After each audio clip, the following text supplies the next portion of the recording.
Olá, paz do Senhor, tudo bem?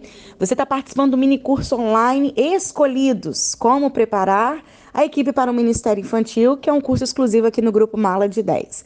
E hoje é a quarta e última aula e nós vamos falar sobre a proteção da nossa equipe, como proteger a equipe. Então você está ouvindo aí nas aulas anteriores sobre a importância da gente preparar a equipe, sobre como escolher a equipe, o alinhamento de visão, como que nós convidamos as pessoas para participar da equipe do Ministério Infantil e tudo de uma forma bem simples, mais objetiva, para te dar uma ideia, né? Para te dar uma luz. Eu sempre digo que a minha ideia é te dar ideias, para que você tenha muitas ideias. E essa aula sobre proteção da equipe, a primeira coisa que eu tenho que pensar na minha equipe como voluntários. Infelizmente, muitas pessoas não gostam de ouvir a palavra voluntário é, dentro do Ministério com Crianças. Mas eu preciso, de fato, entender o que é um voluntário, e quando eu entendo isso, eu entendo de fato que a equipe do Ministério Infantil é voluntário. Por quê?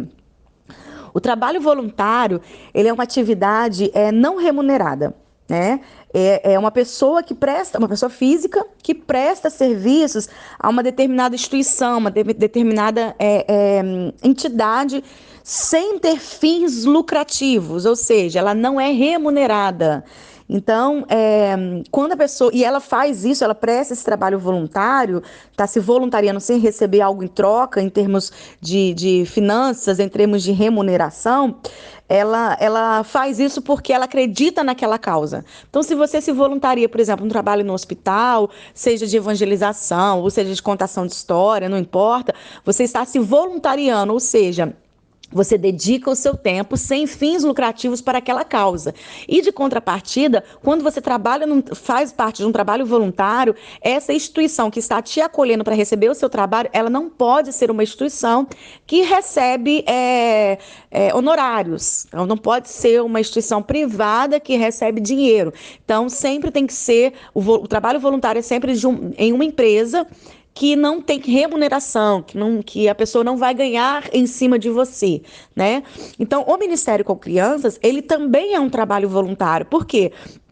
Como eu disse, o voluntário é aquela pessoa que se prontifica a trabalhar por uma causa, aquilo que ele acredita. Então, eu acredito no trabalho com crianças, eu acredito na evangelização de crianças, eu quero me voluntariar a dar aula para as crianças, a contar a história para as crianças, a estar com as crianças. Então, é um trabalho voluntário. Então, quando a gente pensa no Ministério Infantil ou em outros ministérios, não tem como a gente desvincular uma coisa da outra. Mesmo que muitas pessoas acham aos ouvidos algo grotesco, que na verdade não é. Tá? Então, a primeira coisa que você tem que entender é essa questão do trabalho voluntário. Só que eu não quero focar na lei do trabalho voluntariado, né, que é a lei 9.608 de 98. Eu não quero focar nisso, mas eu vou deixar aqui um documento para vocês lerem a questão do voluntariado.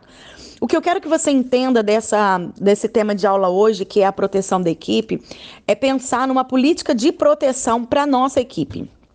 Como que é isso? Tem muitas igrejas, por exemplo, que por causa dessa lei do trabalho voluntariado, quando o voluntário, quando a equipe do Ministério Infantil se voluntaria ali para participar, eles acabam fazendo um documento, junto com a ficha de cadastro de equipe, onde ele assina dizendo que o trabalho é voluntário. E por que isso tem acontecido muito no meio do Ministério Infantil, assim como em outros ministérios dentro das igrejas? Porque tem muitas pessoas que vão se voluntariar e por algum motivo se aborrece com a igreja, seja o que for, e depois eles entram em causas judiciais querendo processar a igreja porque diz que a igreja está recebendo dinheiro, porque a igreja recebe oferta e que ele ali se voluntariou e não recebeu nenhum dinheiro. Então, quando a gente faz essa ficha de cadastro e coloca essa lei e a pessoa assina ali que está ciente que é um trabalho voluntário, isso é um resguardo, é uma proteção para a igreja e automaticamente para o Ministério Infantil. Então, a gente não pode ser inocente ou bobo ou querer espiritualizar tudo. Existem muitas pessoas que estão ali com segundas intenções ou acabam se aborrecendo de algum certo momento, em determinado motivo, e acaba tendo esse tipo de atitude. Então, eu preciso pensar na proteção das minhas crianças e na proteção da minha equipe. Uma delas, por exemplo, que é muito incomum no Ministério Infantil, mas que tem que ser conscientizado na gente, é o fato de a gente tira foto das crianças, a gente posta nas nossas redes sociais e a gente não tem um documento autorizando isso. E nós, enquanto igreja, nós, enquanto instituição, nós, enquanto líderes que estamos recebendo essas crianças, quando a gente faz lá o cadastro das crianças, o registro de pastoreio das crianças, é importante que esse pai assine esse documento autorizando as fotos das crianças, os vídeos da criança. Isso é importante. Só que a gente acaba, né, espiritualizando muito e esquece que tem muitas pessoas que têm esse perfil de querer se beneficiar nas custas dos outros. Tem gente que acha que processar as pessoas é uma forma fácil de ganhar dinheiro, ou falar, eu vou iniciar um processo para dar um susto na pessoa. Isso não pode acontecer, né? Então nós temos que nos resguardar. E existem, quando eu falo de política de proteção, é um plano de segurança, tá? Plano de segurança para a equipe e para as crianças. Então, por exemplo, eu vou falar da minha igreja, algumas situações da política de proteção. Na sala da bebeteca, né, que as pessoas chamam de berçário, a gente não chama de berçário porque o berçário vem de berço e a gente não trabalha com berço, a gente trabalha com desenvolvimento motor, né, integral da criança. Quando as crianças os bebês lá que usam fraldas, ninguém da equipe pode trocar a fralda da criança. Então, se a criança sujou a fralda, molhou a fralda, nós chamamos os pais, o pai retira a criança, a mãe, quem for responsável, tira a criança, troca a fralda da criança e retorna para a criança. Por que a gente não faz isso? Porque eu não conheço o contexto daquela criança. E Deus me livre, aquela criança foi tocada em determinado local, e aí chega na igreja e fala, não, ele foi tocado aqui. Eu não tenho câmera dentro da sala da bebeteca ainda. Então, assim, para evitar essas coisas, a gente vai lá e pede os pais para trocar. Outra situação, a gente não permite nenhuma tia, nenhum voluntário dar comida às crianças, principalmente as crianças menores. A bebeteca. Por quê? Porque a gente tinha a situação da mãe chegar, por exemplo, com a marmitinha da criança e falar, olha, tal horário ela vai jantar. E aí as tias de maior boa vontade davam a comida, né? E não custa nada a gente dar comida. Só que, e se aquela criança engasgar ali? As nossas tias, a nossa equipe, ela sabe os protocolos de primeiro socorro? Tem alguém ali que é responsável pela parte da segurança da criança? Então, para evitar esse tipo de coisa, a gente não dá comida. A criança, ela precisa jantar, a mamãe vai tirar ela e ela vai jantar. Então, são pequenos detalhes que fazem a grande diferença. Uma outra outra política de proteção que a gente adota na nossa igreja é a mãe levar a criança para o departamento infantil. Quando chegar na porta da sala, ela vai assinar o nome dela, o nome da criança, o horário que ela está buscando a criança. E no final do culto, a mesma pessoa que assinou, ela vai retirar a criança e vai assinar novamente. Então não adianta, por exemplo, eu sou casada com o Daniel, eu levo Maria Fernanda para a escolinha, e aí quando chega na volta, quando acaba o culto, o Daniel vai pegar. A gente não libera as crianças em hipótese nenhuma. Por quê? Vários motivos. O principal deles, vai que aquele casal está se separando, teve problema, a gente não sabe o que está acontecendo, aí o juiz determinou que aquele pai não pode pegar a criança, enfim, e aí eu não sei de nada, mas eu sei da criança como pai. O pai vai lá e assina, pega a criança, aí chega a mãe e fala, ué, cadê? Entendeu? Por que você deu para ele? Mas eu que assinei, eu que tenho que pegar. Claro que eu, como mãe, se eu estou passando por esse processo, eu preciso conversar com a liderança do departamento, assim como uma escola, para explicar a situação. Para a gente evitar, e a gente sabe que tem pessoas que não querem abrir a sua vida, e a gente entende isso, a gente criou essa regra, né, na nossa igreja. Então, mesmo que seja obreiro, mesmo que seja o filho do pastor, mesmo que a criança já cresça ali, eu conheço os pais, é a regra. Quem assinou para a criança entrar tem que ser a mesma pessoa que vai buscar essa criança. Isso é a nossa proteção, isso é o nosso respaldo. E a gente tomou essa iniciativa, essa decisão, quando eu estava conversando com o pastor de São Paulo. Ele disse para mim que uma criança de 5 anos foi a óbito na porta da igreja porque foi atropelada por um caminhão. A tia já tinha entregue a criança ficou brincando na igreja, a mãe, né, sentado lá na cantina e comendo, largou a criança foi para a rua e foi atropelada. E aí essa mãe queria processar a igreja porque disse que ali era o espaço da igreja e que era responsabilidade da igreja cuidar da criança. E o que salvou essa igreja de um processo? Uma tia muito usada por Deus, sensível ao Espírito Santo, que tinha um caderninho que anotava o horário de entrada e saída da criança.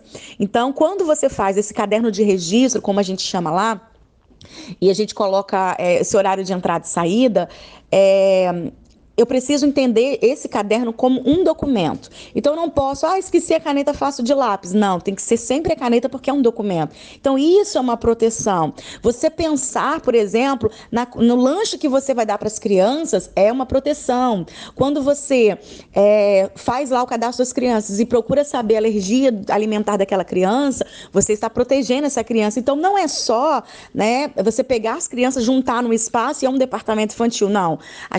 Nós que somos pastores de crianças, né? Porque o cuidado é um cuidado pastoral, nós temos que pensar nesse cuidado de uma forma integral, corpo, alma e espírito. E esse corpo é o físico. Então, quando eu penso numa cadeira, por exemplo, eu vou pegar uma criança de 2 anos e colocar numa cadeira alta, aquela criança vai cair e vai se machucar. Então, a mobília adequada para aquela determinada idade é uma proteção.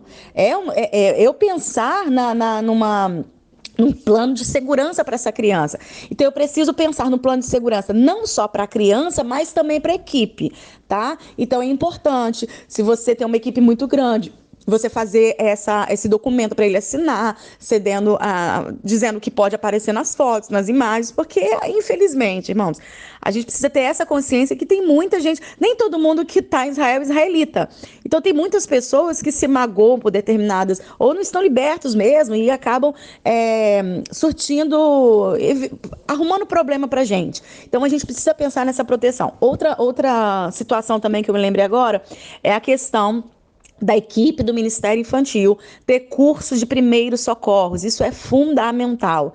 Eu me lembro, acho que foi no ano de 2007, 2009, eu quis trazer isso para a nossa igreja e eu falei, não, tem que ter. Não tinha curso, não tinha nem a lei ainda. Pelo menos eu não conhecia. E aí nós preparamos a equipe e a gente fez um curso específico para a equipe do Ministério Infantil. Tipo o quê? A criança furou o outro com lápis, a criança foi lanchar e engasgou, o que eu faço? Qual o procedimento? Então, agora com essa lei Lucas, isso é importante trazer para dentro da igreja, porque para a equipe do Ministério Infantil estar preparada. Então, quando você prepara, por exemplo, a equipe do Ministério Infantil para trabalhar a questão do prevenção ao abuso sexual, eu tenho um voluntário que tem que levar lá no banheiro, você não pode ir lá e tocar na criança, você tem que ensinar a criança, ou chama os pais. Então, quando você pensa todo esse cuidado, toda essa rede de proteção, não só da criança, mas também da equipe, significa que você, como líder, está preocupado com os seus liderados. Então, a gente precisa entender que eu preciso equipar minha equipe, que eu preciso alinhar a visão da equipe com a visão da liderança, e também preciso entender que a minha equipe é uma equipe de voluntários, ele tem uma lei que protege ele com relação ao voluntariado, e eu preciso, na minha igreja, pensar numa política de proteção, num plano de proteção para as crianças, para a equipe e automaticamente para a igreja, tá? Então, a igreja, ela é feita de pessoas, e pessoas pensam diferente, agem diferente. Muitas pessoas que estão na igreja não tiveram esse encontro com Jesus, não têm sensibilidade espiritual e emocional, e a gente tem que se resguardar. Então, você que é líder, se você for fazer um cadastro da sua equipe e você fizer esse documento onde a pessoa fala que ele é voluntário, isso não é pecado, isso não é errado. Você está resguardando a sua igreja de um possível problema. Assim como você faz o registro das crianças quando entra na sala está resguardando de um possível problema. Então, a gente evita, né? Então, pense nisso, pense nesse cuidado, pense nessa proteção que você tem que dar à sua equipe, à sua igreja de uma forma geral, tá bom? Terminamos a nossa aula aqui. Espero que eu tenha ajudado pelo menos um cabelinho de minhoca no Ministério Infantil de vocês. E eu vou estar deixando para vocês 5 vídeos falando do meu pastor Carlos Pedro, onde ele está falando sobre o trabalho voluntário. É um vídeo muito bom e eu aconselho você a estar assistindo, que vai estar te ajudando nessa questão do trabalho voluntariado dentro da sua equipe, viu?